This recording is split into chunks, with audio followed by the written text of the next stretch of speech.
Hello, this is George Senda, the official, the real, the authentic, the original, the one, the only, the guy from Pittsburgh.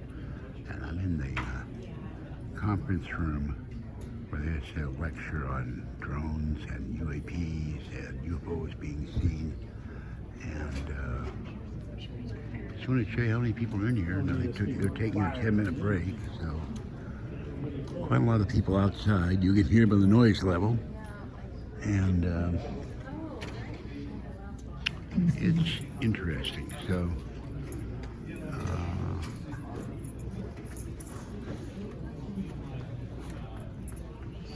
there it is. I thought I'd show you what it looks like in here. And I looked at the prices in the lunch thing when I could read the price. And they are usual astronomical hotel prices. They spoiled me as a kid. My dad was a chef in hotels. I got food for free, but also they didn't charge that much back then. I think the chicken wings, if I read it right, were $14, which is kind of scary. All right, have a good day, a good evening. I will catch you when I get home tomorrow at some point.